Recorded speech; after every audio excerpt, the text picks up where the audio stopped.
This week could prove a dangerous turning point for the global economy. We've seen major upheavals within European governments, and France and Germany are finally taking the lead in confronting Iran. We're going to look at this and more on today's Trumpet World.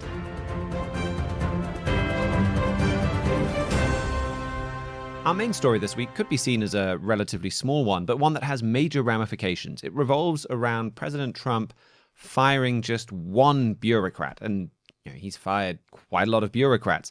But this one could have some world-changing ramifications. To hear more about this, we'll go to our U.S. correspondent, Andrew Miller. Yeah, this is definitely an interesting story with some fascinating constitutional ramifications. Now, we've known for a while that President Trump, obviously, he favors low interest rates. A lot of Americans would like lower interest rates. It would make it easier for Americans to borrow money. It would stimulate the economy. It'd make it more affordable to buy cars, to get credit cards, to buy houses. But the downside of all that is that inflation's created when you expand the money supply. The government's running a $2 trillion deficit. The current head of the Federal Reserve, Jerome Powell, is trying to keep interest rates high, so some of that government spending gets pulled out of circulation, puts into CDs, puts into high interest savings account, puts into other things. And if those rates go lower and that money comes out of the CDs and out of the savings accounts, and then more money is created by borrowing, you're going to get more inflation. President Trump, I think he's said a few times he'd like to fire Federal Reserve Chair Jerome Powell and get someone who'll do lower rates. Now, America has kind of an interesting system where the Federal Reserve is technically a private bank that has a monopoly on control over the U.S. money supply. So even though the president's able to appoint Federal Reserve governors, Federal Reserve chairs, they're not allowed to fire them except in very limited circumstances. The Federal Reserve Act specifies that they can be fired for cause. And by cause, it basically means like if they've committed some crime. You can't just fire them because you disagree with what their interest rates are going to be, which is why Jerome Powell's job's safe for now. But this one Federal Reserve governor, and I believe there's 12 of them on the Federal Reserve Board, Lisa Cook, has not been convicted, but has at least been accused of mortgage fraud. And so President Trump is using this mortgage fraud allegation as the pretext he needs to get her off the board. I think a lot of people, including myself, believe that he's probably less concerned about whether she committed mortgage fraud and more concerned about getting people who want lower interest rates on the board. And this is just kind of the pretext he needs to make this legal. So he issued an official statement citing the Federal Reserve Act and Article 2 of the Constitution, saying that he wants her out of office. She has sued back, saying that that removal was illegal. And I'll be very interested to see what the courts rule on this. She may she may have a point. They may end up siding with her that he can't actually get her off the board. But regardless, over whether this kind of interesting constitutional question plays out, Jerome Powell's term ends in April. And so in less than a year, President Trump will be nominating his replacement. And if he does get Lisa Cook off the board, like he's able to nominate her replacement, and he's definitely pushing for an environment where the big, beautiful bill, we're going to be running $2 trillion deficits and have an interest rate of under 3%. My prediction is that is going to create quite a bit of inflation. And then you even had in one of your morning briefs this week, just kind of the prediction too, that in the competition between nations, in order to create jobs and fight trade wars and deal with tariffs, if the U.S. lowers interest rates, a lot of other countries who want their economies to remain competitive will probably have to lower interest rates as well. Which if it's cheaper to borrow money, more people will do it. And so you're pushing us further, not just the United States, but the globe, further and further into debt and creating more and more inflation that could really have some far-reaching effects, just like upending the world scene. Yeah, in a lot of ways, the Federal Reserve Central Bank is the global central bank. And what I think has spooked a lot of investors is this idea that now Donald Trump is exerting political control over the central bank to get what he wants, which, I have some sympathy with. This idea, like, I understand why most central banks around the world are independent from the government. But I mean, especially after COVID, more and more, I just have a problem with this idea of let's delegate big parts of our lives to unelected bureaucrats, unelected experts. Like, I think Britain kind of exposed the lie or even the joke of this, where we had non-partisan, non-political, unelected expert Mark Carney running the Bank of England, who then finishes up running the Bank of England and immediately starts leading a political party and is now Canada's prime minister. Like, he is quite clearly not a neutral, non-partisan expert. He is the opposite of that, yet he's in the position making all kinds of decisions about people's lives, and there's no democratic oversight because the Bank of England is independent of the government. So, I don't know about the constitutionalities. I do think it's an interesting question. I understand the idea, though, that, surely there should be some democratic accountability for these major decisions. I mean, what the interest rate is probably going to have more influence on your life than whatever it is Congress is debating right now. But having said that, what Donald Trump is doing with this, it all looks very pro-inflationary. And you combine that with everything else. You're right. I wrote on this this week. Joshua Michels had an article this week. Well, quite a lot of people really all around the world were writing on this. You kind of combine this with what Donald Trump is doing with stable coins, and it gets kind of technical, but this could be stable coins can work as a hidden debt instrument, as yet another way of the U.S. government borrowing money and kind of shading how much or where they borrow that from.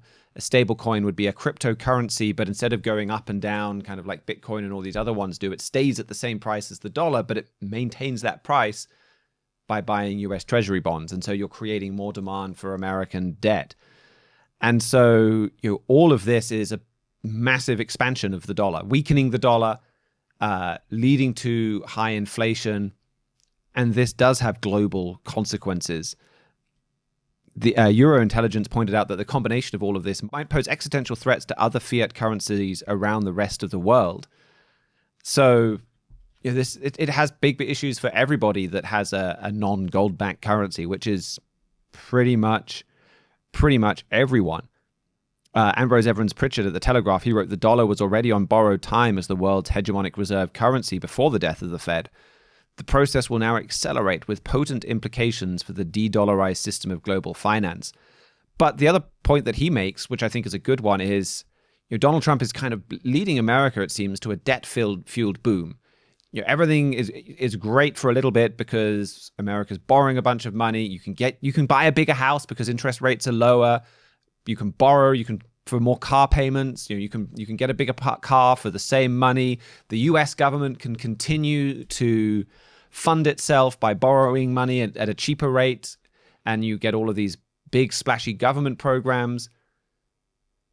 But it can't last. It's not real growth. It's it's fake growth. It's growth that's you're going to have a massive bust at some point. And also, it's only going to last as long as other countries and other people in other countries are willing to lend America money. France, I want to talk about later. They have big debt problems, but one of the things for France is that most of the French government debt is to French people. America's debt, they've got a negative international investment position of about 25 trillion US dollars. Its savings rate is incredibly low. So you're not getting people loaning American government out of its savings. It's living off foreign credit. And if foreign creditors decide we're not willing to loan America money anymore, the party stops. And by making these kind of decisions, you're making it less likely that people are going to want to keep loaning America money. Yeah, all interesting points. Like I said, and this is kind of a controversial issue in the United States because, like I said before, I do feel like the Federal Reserve Governor, Lisa Cook, may have a point about she hasn't officially been charged with mortgage fraud. Therefore, the Federal Reserve Act does not give Donald Trump power to remove her.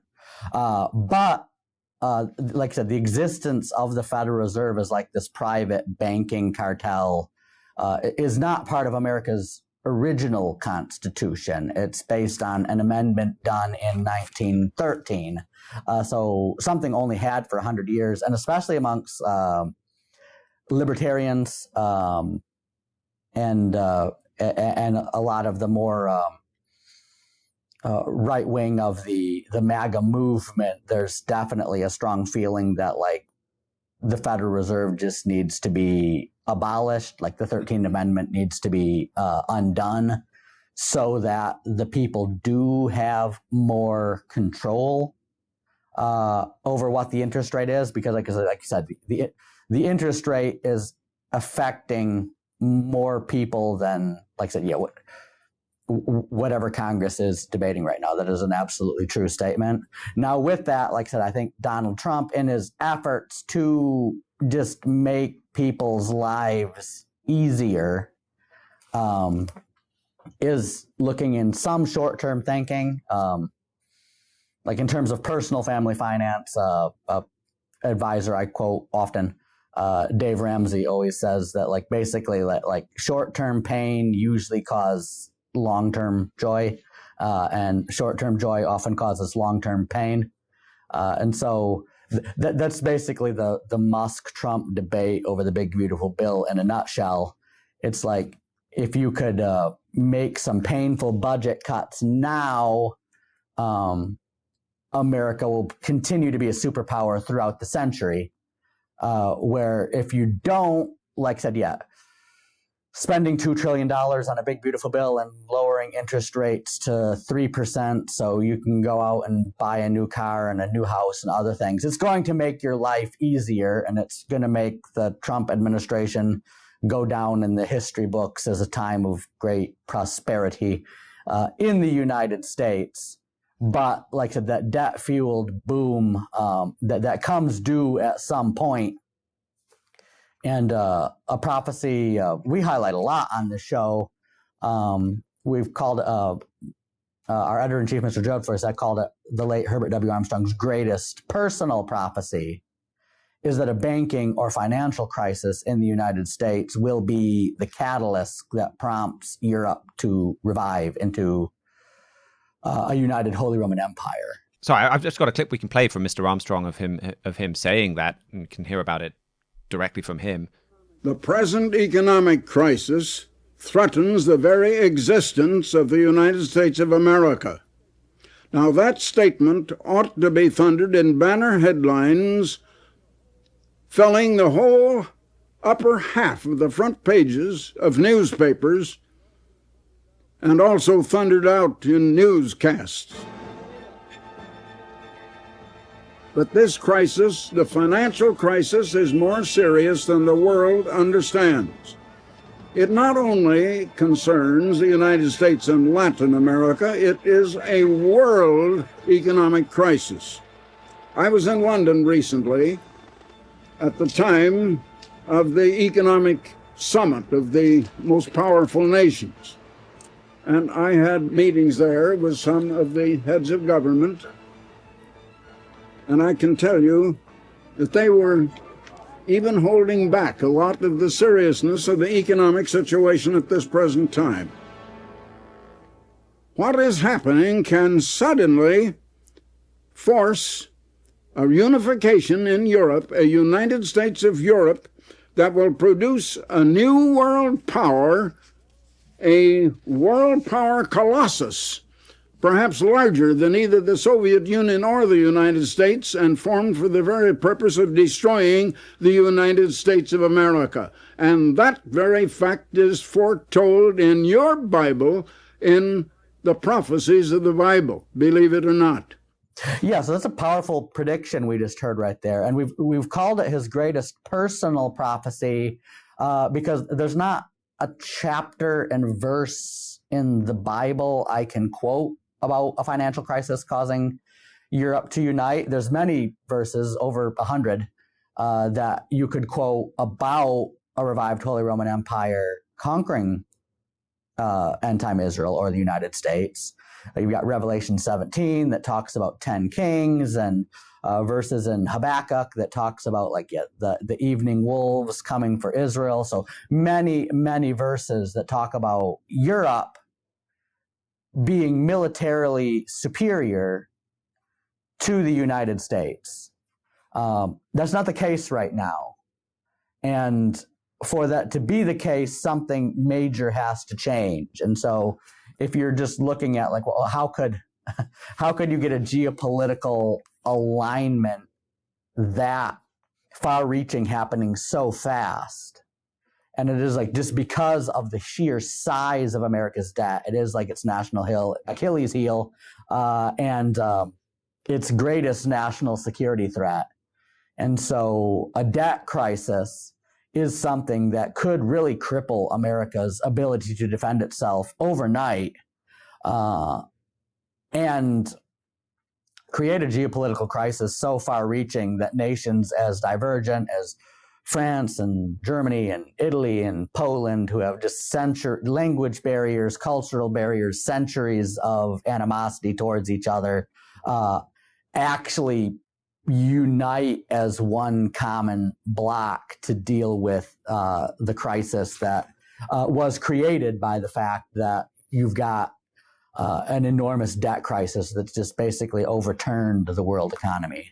And that's another part of this that I think is fascinating, that ties right into this prophecy is, if Donald Trump proceeds with this and you do get this big inflation, this boom, and then this crash, his fingerprints will be all over this. Now, it's not like he's the only person that has made American debt unsustainable, and it wouldn't surprise me if the majority of the debt ends up being what's there before Donald Trump comes into power. Also, America's not the only country to build up masses of debt. But if you have a crisis that comes about in that way, in the eyes of the world, Donald Trump is going to own that crisis. It will be the Trump boom, the Trump boom, and then the Trump bust. And you could this ties right in with that prophecy. If you have Donald Trump's America and the MAGA movement cause the biggest financial crisis since the 1920s, if not, most likely the biggest financial crisis, ever, or maybe since something like the South Sea bubble or the tulip bubble in the 17th century. If he's responsible for that, you can see how that's not just it will do exactly as you said and provoke Europe to unite, but just really intensify their hatred for America. That they will blame Donald Trump and they will blame America for this, even though others are complicit, even though, there's plenty of countries in Europe that have massive debt, and it's that debt that's going to cause them this problem. They're going to say, you did this to us, and they will be out for blood. So, as Mr. Armstrong talked about, it's going to cause all these European powers to unite as a new world power, larger than either the Soviet Union or the US, but also mobilize that new power against the United States. And so this is a critical moment, kind of leading into what the Bible describes as beginning with economic warfare against the United States, America being shut out from the global trading system. Again, you can see if America so directly carries the blame for this global economy destroying crisis, then they'll be shut out of the global economic system. And then ultimately that leads to hot war and the Great Tribulation, and America being conquered, taken captive. And all of this coming directly because of our financial sins, and ultimately because of the sins of the nation. God is very quickly going to bring about this correction of America through this European power.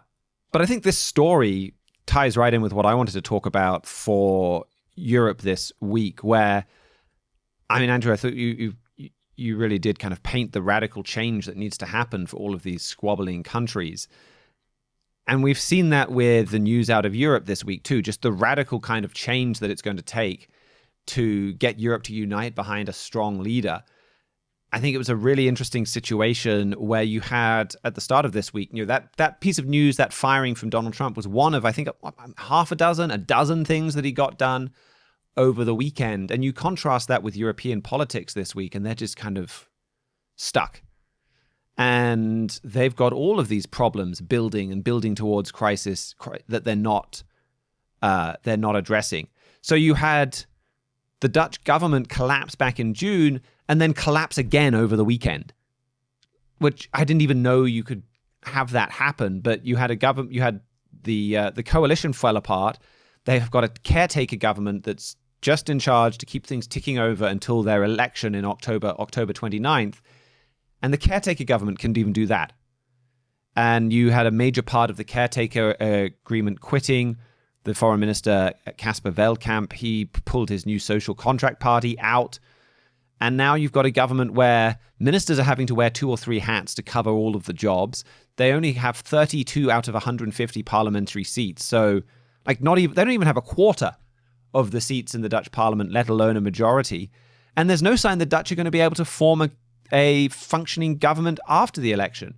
And now you've got major disagreements between a lot of parties in the Netherlands. Now you've got disagreements over Israel forming a massive part of forming another fault line through Dutch politics. Maybe you have 2 center-right parties that would otherwise perhaps get along with each other, but Geert Wilders is a very strong supporter of Israel and has been for years. And I mean, he has a very strong track record at speaking out about the dangers of Islam. And I think he probably addresses those with more courage than almost any other political leader in the world today.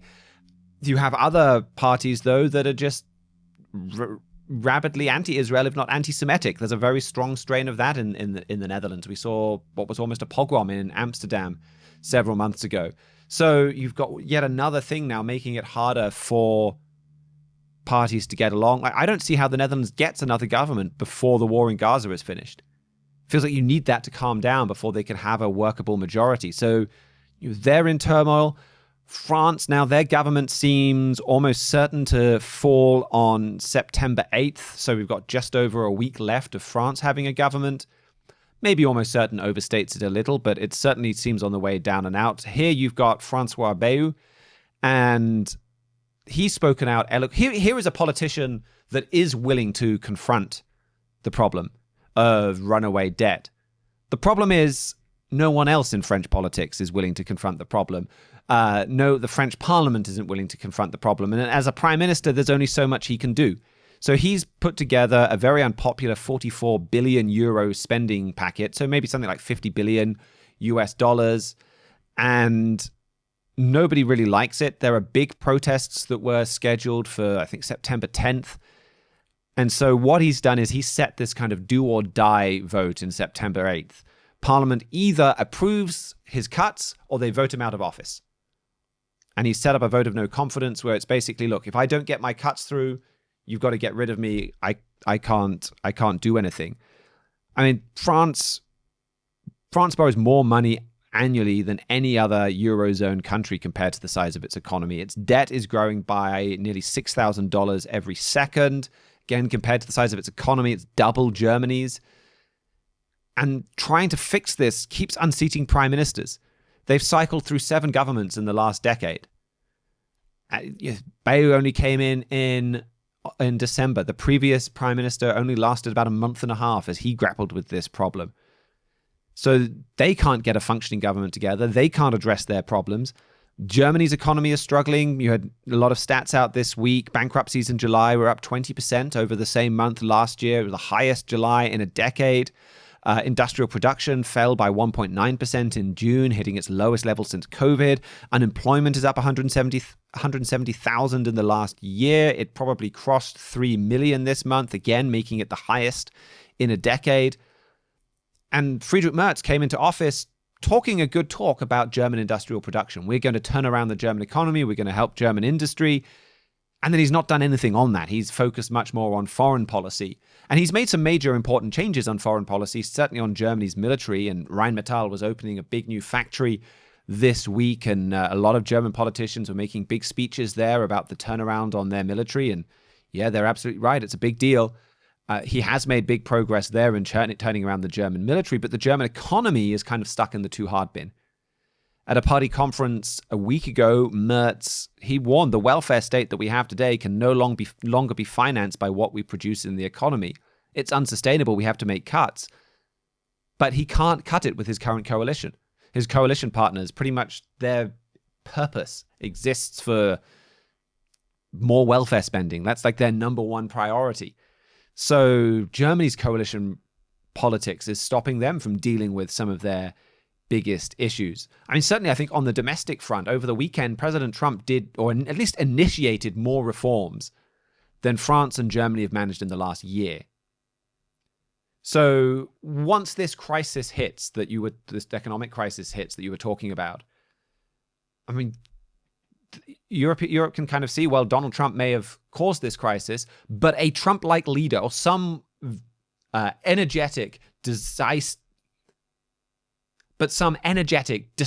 vigorous, strong leader, that's what we need. We have all of these different areas where we need major changes. We need to come together and work together as one kind of super state. We need to have our military forces work together. We need to confront our industrial decline and turnaround. We need to deal with pensions. We need to deal with welfare funding. We need to empower a strong man who can come in and address all of these things very energetically. And so that's where we are now in German politics. This is what Mr. Fleury wrote shortly after Donald Trump was elected. He said, "There's a big leadership vacuum. Germans know something dramatic must be done, and quickly. You see this in recent election results with the rise of fringe parties like the Alternative for Deutschland. Voters are showing themselves willing to embrace out-of-the-ordinary politics. They're clamoring for a strong leader." And then he says, "This is where Bible prophecy is so invaluable. Prophecy tells us that Germany is about to shock the world with its power." I mean, really, Europe is at the crossroads. There's a lot of people saying, we're watching the death of Europe. Maybe this thing slides into a crisis and it all blows up. Maybe we're looking at the decline of Europe, where Europe becomes a museum of what it has been, while the rest of the world kind of moves on without it. But the other path is that Europeans are shocked out of their complacency. They turn things around. You have a strong leader come to power. That has happened many times throughout history. I think the French Revolution is such a powerful example because it seems so similar. Like, you have the French debt absolutely out of control. You had people like, I think it was Jacques Necker, or I can't remember his first name, but certainly Prime Minister Necker. He couldn't get it under. He wanted to get it under control. No one would support it. He didn't have the votes to do it. He ends up giving up. It explodes. It causes a crisis. And everything kind of gets worse. Everything keeps falling apart more, and it gets worse and worse and worse until finally you get a Napoleon Bonaparte step in, and people are so desperate for some stability that this country that just went crazy, chopping off the heads of its king and everybody that looked too powerful, they embrace a strong leader with more power than that king had ever had. And this is what we're looking to happen for Europe. This is what I think history would tell you is a strong alternative to gradual decline or a complete fall apart. And Bible prophecy confirms, yes, this is what is happening. This is where we're going for Europe. So I thought I'd just slot in my story there because it ties in so nicely to what we were just talking about.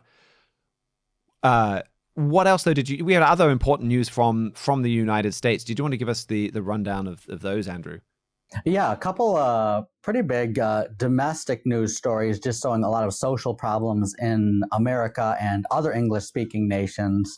One of the big stories that definitely made more headlines than the Federal Reserve firing this week was a shooting at a Catholic school in Minnesota, where on Wednesday, a 23-year-old man identifying as a woman entered a school with a handgun, shot 14 children, 3 adults, and then committed suicide.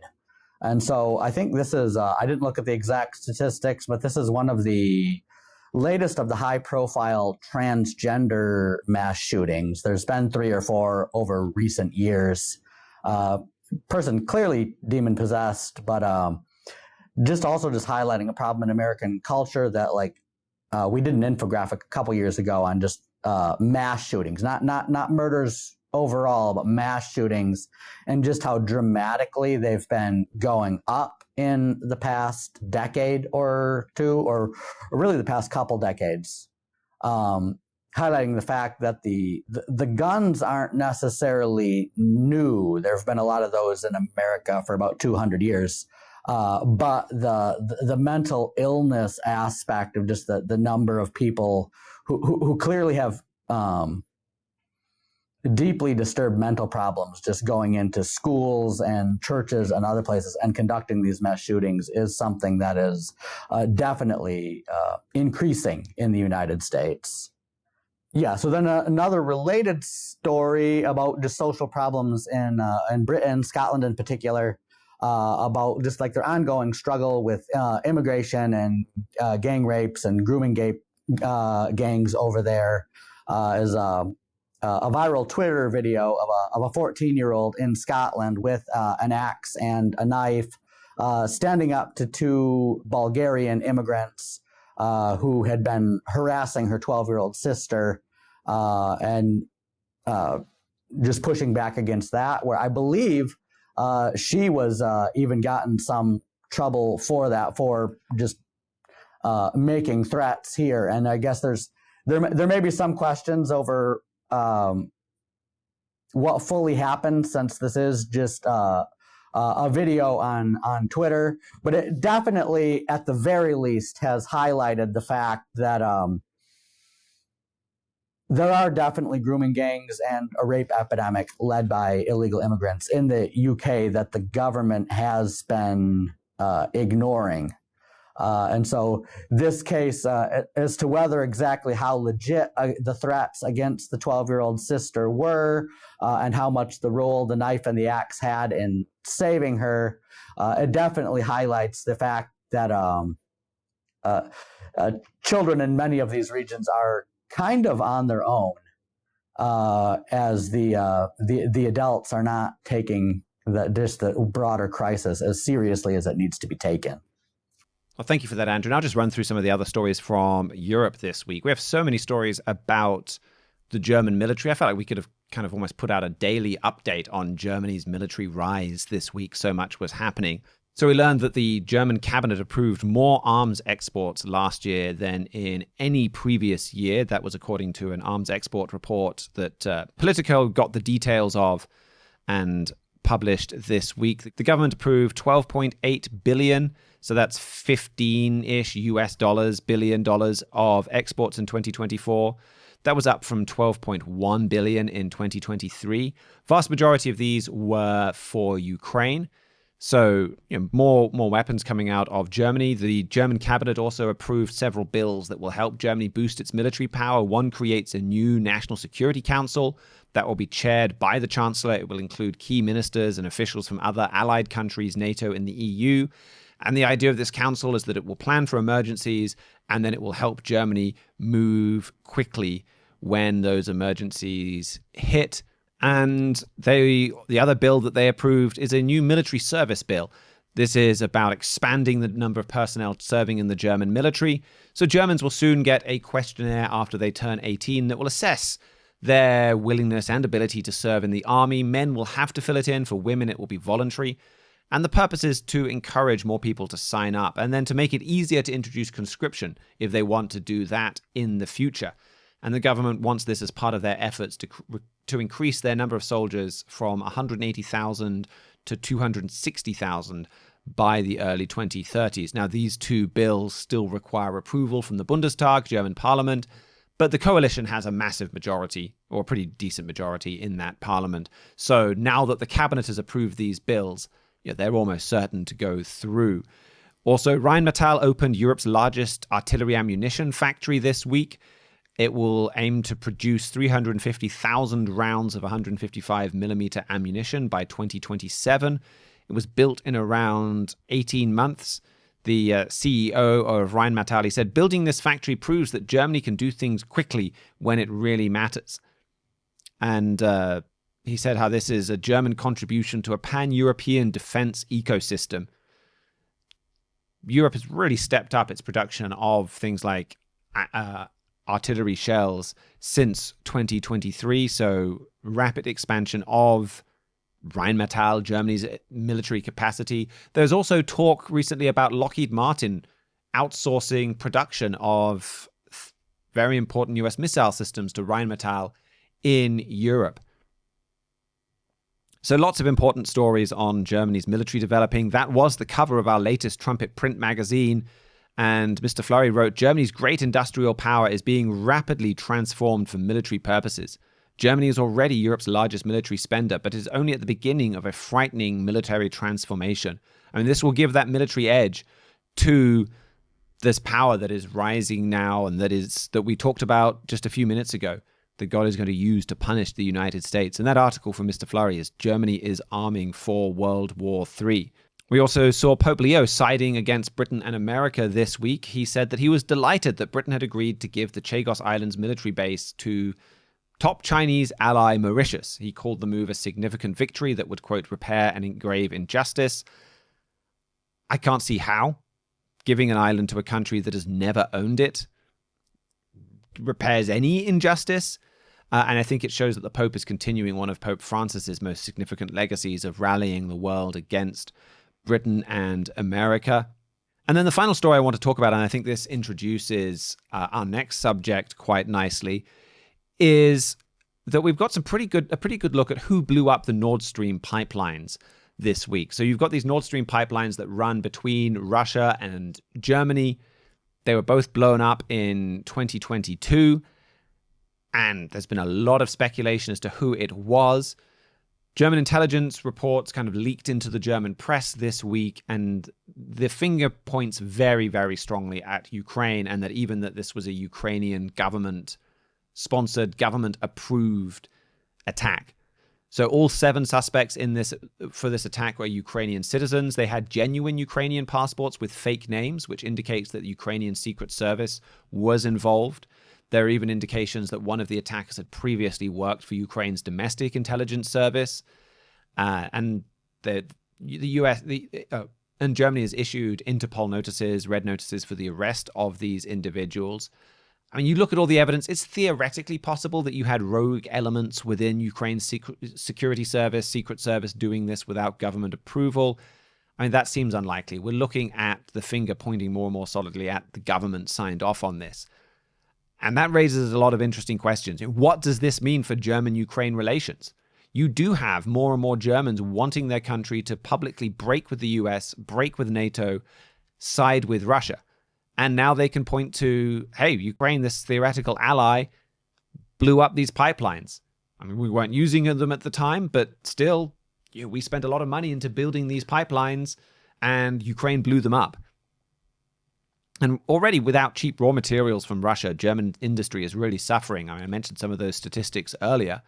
And now you've got Ukraine exposed for attacking German energy assets. I mean, in some way, Ukraine is correct that these are pipelines tied Germany to Russia.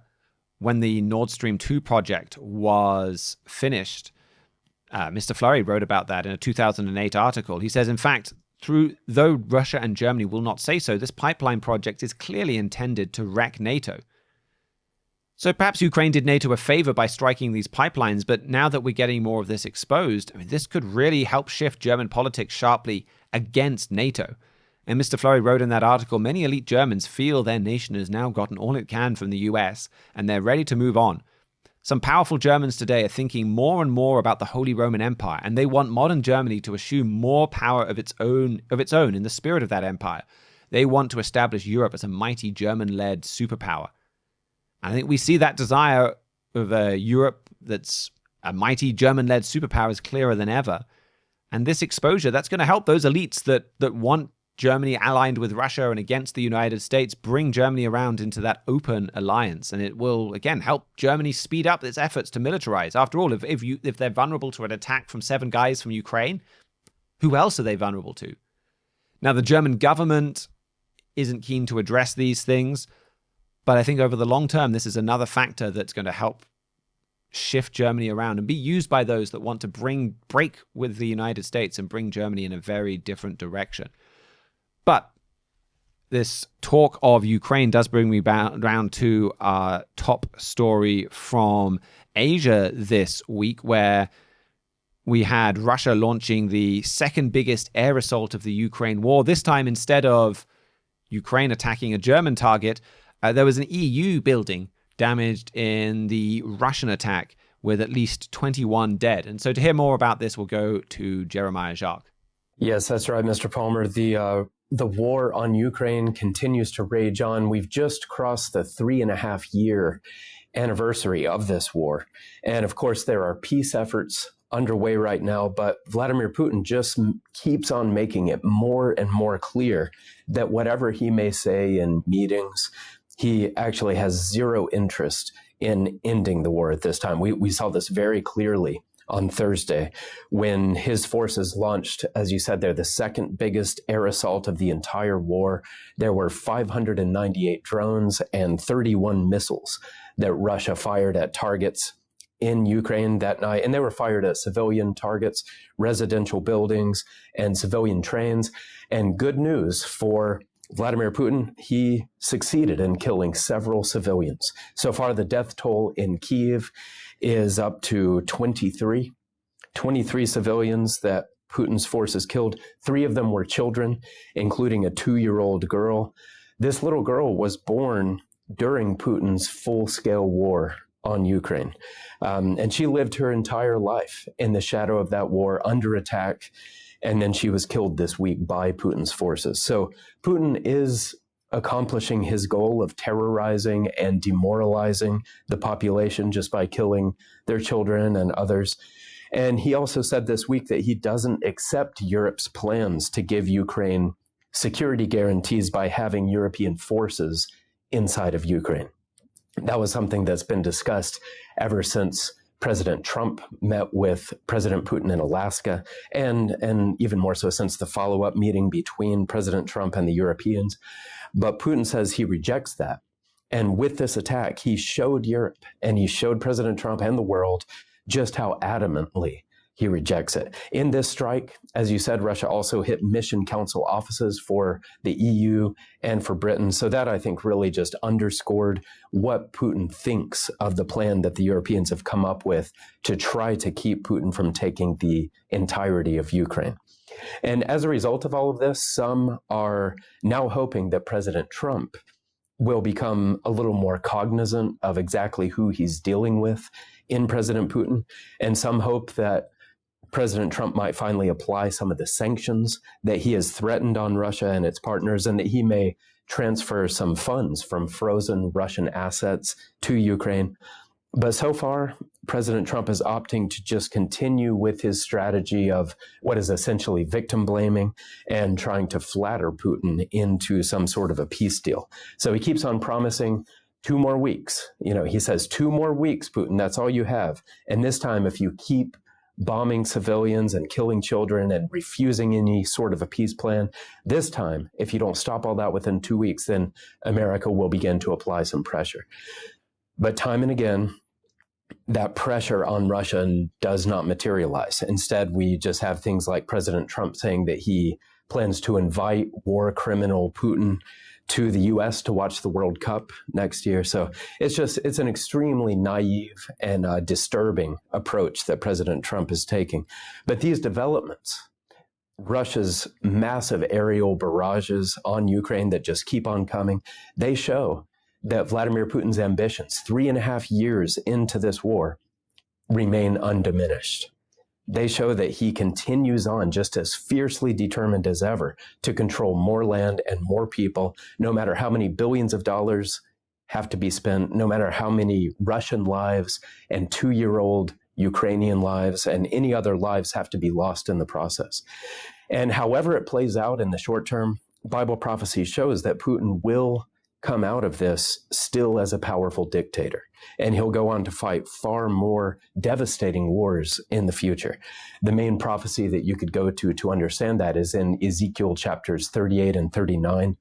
And we have a free booklet that explains those chapters in detail, along with related passages as well. It goes into just a lot of depth about what Putin's role in the wars of the future will be.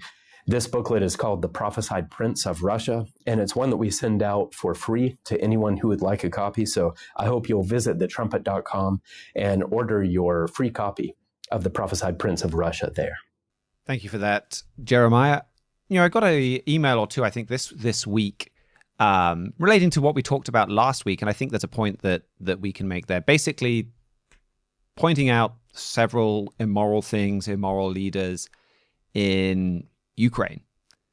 And I think saying that Vladimir Putin is bad is not the same thing as saying Ukraine is good. And saying that saying everything that you just said is not to say Ukraine is a perfect, morally upright nation, a paragon of virtue. Like, it doesn't imply any of those things. But you look at the way that it can be any country that he's invading. He invaded Georgia. He's attacked a lot of these other countries. He is a deeply evil person, and that exists independently of whatever scale on the morality of whatever country he's opposing at the moment sits. So, I thought where we're kind of revisiting some of this story, it was an opportunity to make that point, and it's a point that I think we do have a duty to make. This is an individual that is singled out in the Bible. There are not many people that are singled out in that way. And the Bible says he has a critical role to play in end time events. And that there's a warning message that has to go out about him and even to him to a certain extent.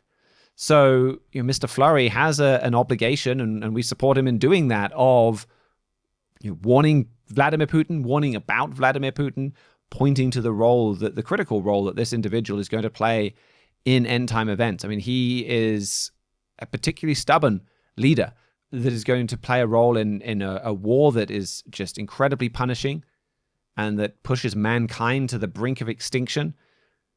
And then someone ultimately who kind of continues to rebel against God and against Jesus Christ. So there's a message even in him and his behavior about the stubbornness of human nature, how much it is going to take for God to turn this world around. And we've kind of talked in the first half of this show about Europe heading for crisis, the world heading for economic crisis. It takes an even bigger crisis than that for people to finally wake up and say, we need God. We can't stop looking. We need to stop looking to ourselves for solutions, our own ways of organizing governments, our own moral systems. We don't know how to organize a world and a society and a civilization. We need to go to God, and we need to go to the Bible, and we need to let him rule us. And someone like Vladimir Putin and the level of destruction that he is willing to cause, God is allowing an individual like that there to help bring the world to that realization. So, and that's why we do have to talk about him and what he's doing.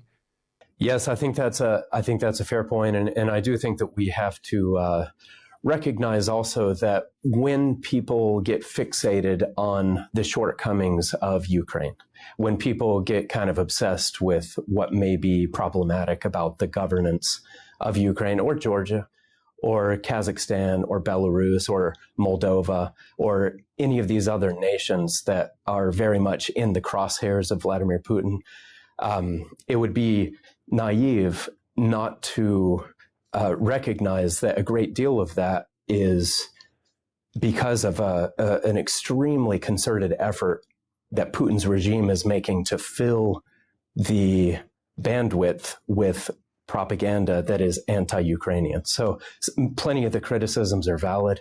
What country isn't profoundly corrupt in this world?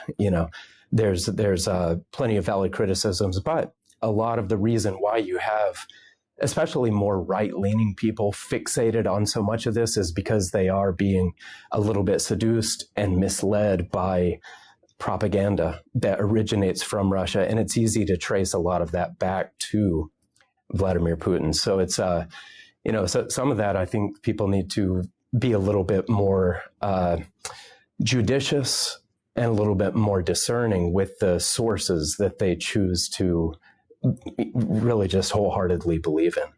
Yeah, I think that's a good point. I think there's also kind of we tend to look at, say, the right and wrong in a war, and then there's also moral evil that kind of exists independently of that. Like, I think about this when it comes to Israel and Hamas, where very often on this show, we kind of emphasize in this war, Israel is 100% in the right, and Hamas is 100% in the right. Like, it's black and white. There are no facets of gray. Hamas is thoroughly evil, and Israel is trying to defend itself and defend its civilians. But it is still important to note, and I think maybe we could have done a better job of this and done this more, that Israel has a lot of sins. They're not, say, a geopolitical sinner. They're not conniving to invade their neighbors. But there are some pretty incredible social sins going on in there. You know, Tel Aviv is Sodom on Sea. You had a homosexual pride parade going on, I think, in Jerusalem or planned for Jerusalem right around their 12-day war with Iran. There are a lot of things, and there are a lot of evils that are going on in Israel. Now, those same evils are going on in a lot of other countries. I mean, we're not, Britain has no standing to criticize Israel on those, or the United States. So there is evil there. We're not saying that the Jewish state is a perfect state, and that God is confronting and correcting them for that evil. So I think, there can be a lot of evil in a society, but then they can still be innocent, say, of a particular war. And I think that's the case for Ukraine. I don't think they bear any responsibility for Russia invading them at all. But at the same time, is there immorality? Is that, yes, absolutely. And do they need correction? Yes. All the nations of the world do. On that point on Israel and Hamas, we have an article from Trumpet executive editor Stephen Flurry in the latest Trumpet print, What is Israel's Sin?, that goes into that in more detail. But I think just a digression that's maybe worth addressing, as it does come up in comments and emails a fair bit. But what else did you have from Asia this week for us, Jeremiah? Yeah, first up, just a quick story about Vladimir Putin and North Korean Supreme Leader Kim Jong-un. They are both planning to travel to Beijing next week to join Chinese leader Xi Jinping for his big military parade. So this will be basically just a big show of defiance against the West and a big show of unity among these three revisionist powers. These three leaders, of course, they all are determined, dead set to upend the U.S.-led international order. They're all bent on doing whatever they can to destroy that global order. And now they're all getting together. Actually, for the first time, these three are getting together. And it is to oversee this military parade, showcasing the weapons of war that they expect to soon be using when their nations are fighting together as allies. So I think this is just another sobering sign of the fragility of these times and the instability of these times, and of just how determined some powerful nations are to upend the U.S.-led global order. And then one final story here about Japan. On Thursday, the Japanese announced that they have canceled a planned trip to the United States where a U.S. Japan trade deal was supposed to be finalized. The U.S. and Japan, of course, have been close partners for decades, and it's an extremely valuable partnership for the United States. But the fact that the two sides are apparently not able to get a trade deal worked out shows that this partnership is under a great deal of strain. The tensions just keep on building, and the Trumpet expects the U.S.-Japan partnership to soon rupture. So all of this strain and these rising tensions are something that we closely watch, because it could be leading to that rupturing of the U.S.-Japan partnership. Thank you for that, Jeremiah. Is the UN actually about to do something about Iran's nuclear program? Well, maybe. To get the latest on that, we'll go to our Middle East correspondent, Mihailo Zekic.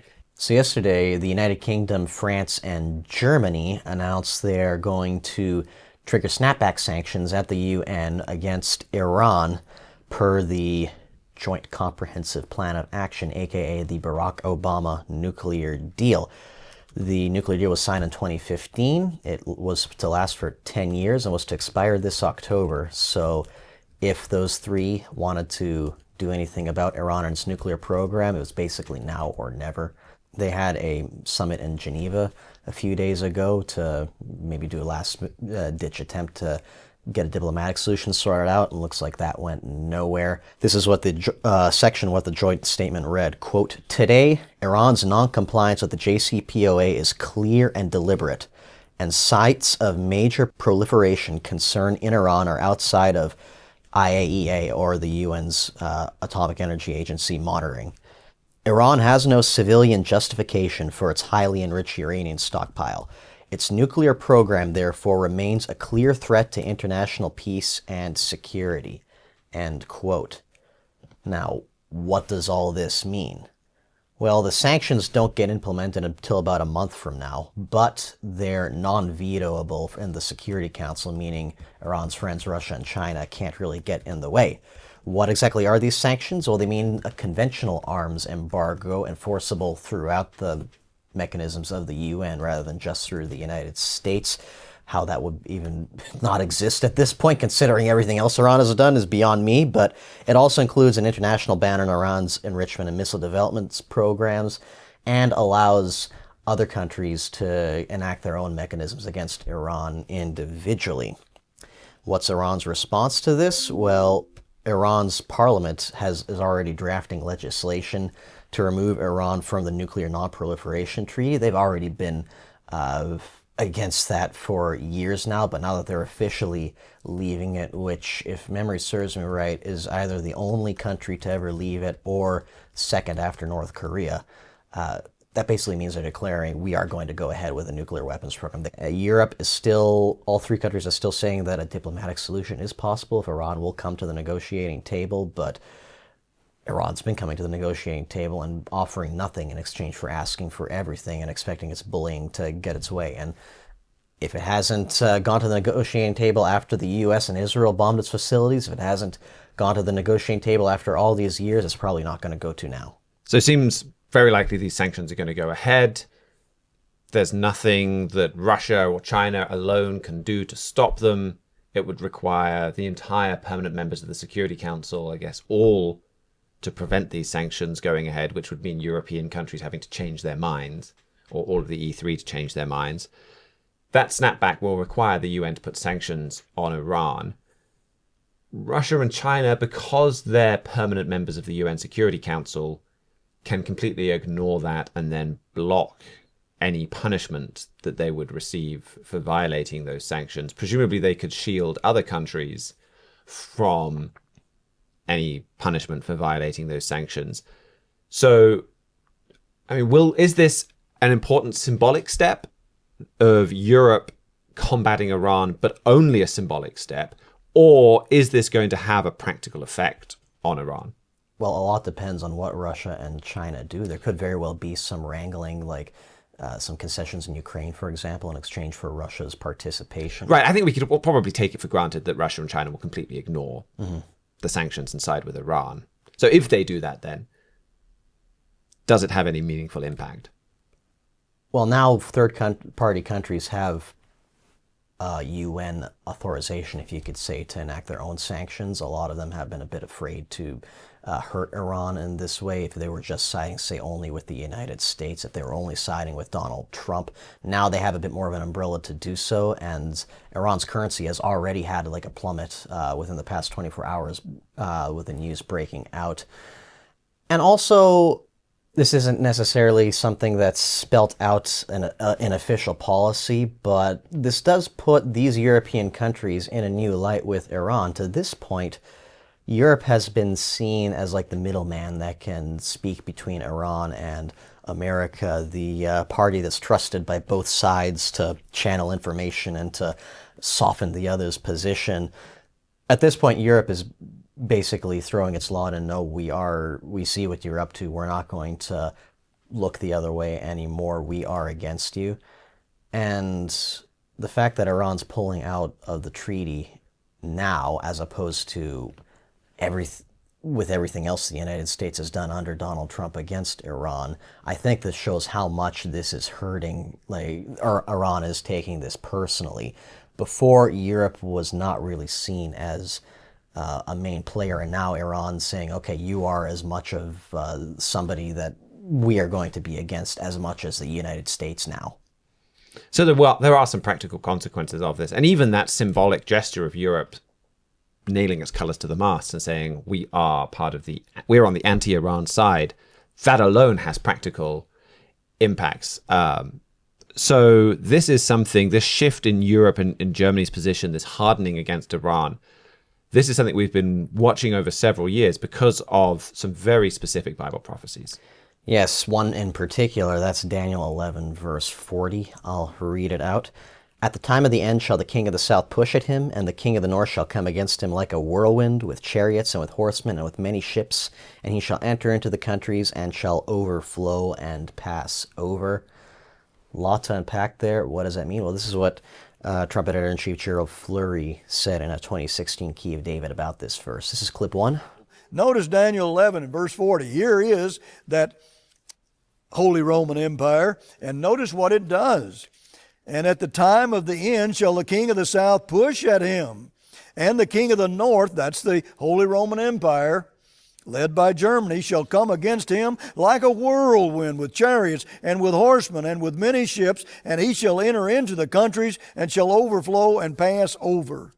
The king of the north is going to destroy, this man is going to destroy another king of radical Islam, which is Iran. By far the biggest terrorist sponsoring nation in the world. And the Holy Roman Empire is going to destroy them. Now you just watch this and you can see it happen. We won't have to wait that long. Now he said that in 2016, but that's basically a summary of what Mr. Fleury has been saying about Daniel 11, about Iran, about Germany since the early 1990s. You go back then, Germany was not the power player it is today, and Iran was an isolated pariah state that wasn't even the main sponsor of terror in the Middle East. Since then, we're seeing Iran and Germany get more and more into loggerheads. And this deal that was made by Barack Obama, and Mr. Fleury's had a lot to say about his involvement in this nuclear deal and Iran's nuclear program as well, it brings in Germany into the picture. Germany's not a member of the Security Council. Germany would not even necessarily need a seat at the table of this, except for the fact that Obama included Germany in this deal. And now this deal is being used as an avenue, I guess you could say, for Iran and Germany to become more hostile to each other. And nuclear weapons will play a role in Germany's reactions against Iran. This is what Mr. Fleury had to say in 2024. They want to get the nuclear bombs, and what are they going to be like after they get those nuclear bombs when you consider what they're doing right now without them? Well, Germany is aware of that too, and probably want to strike before they get those nuclear bombs, which many authorities say is probably going to happen this very year. So the danger is intensifying. Time is running out, and Germany knows that. And there's going to be a clash, and they're going to have a whirlwind around Iran, and they're going to destroy that nation in a short amount of time. And yet, see, Iran doesn't realize just how dangerous this is, what they're involved in. Mr. Fleury has written in his book, The King of the South, which is all about Iran and what's happening there right now, that Germany sees what Iran is up to, and Germany is planning for a clash. This includes different involvements in Middle Eastern proxy wars and establishing overseas bases, but nuclear weapons, as I said, also plays a big part in it. And then you see Germany taking an active role in countering Iran's nuclear weapons. When you see Iran getting as angry as they are about all of this, you can expect this trend to just keep progressing more and more. So keep your eyes what happens, not just between Iran and Germany in general, but even just within the next few weeks, how Iran responds to this activation, how Germany and the other countries that activated respond, and how the global community responds. If you'd like to learn more, the King of the South is a good one-stop shop to explain Daniel 11 verse 40 and many other prophecies that relate to Iran, that relate to the Middle East, and how they affect Europe. Great, thank you for that. Now, this has been a major prophesied shift. I mean, this is in many ways a great example of fulfilled prophecy, where the first JCPOA, Europe, Germany, they were right out the door with a whole bunch of business deals that they wanted to do with Iran. And now they're kind of almost taking the lead in trying to put sanctions back on Iran. Exactly as Daniel 11 forecast, Europe is stepping up. Their position on Iran has shifted. They're even starting to take the lead in fighting Iran or dealing with Iran. So a very important major shift there, and one where you can see Bible prophecy having been proven right, where Europe is shifting from a supporter to Iran to its leading antagonist. Now, what other important stories do you have from the Middle East for us this week? One I'd like to focus on, the UN has declared officially there is a famine in Gaza.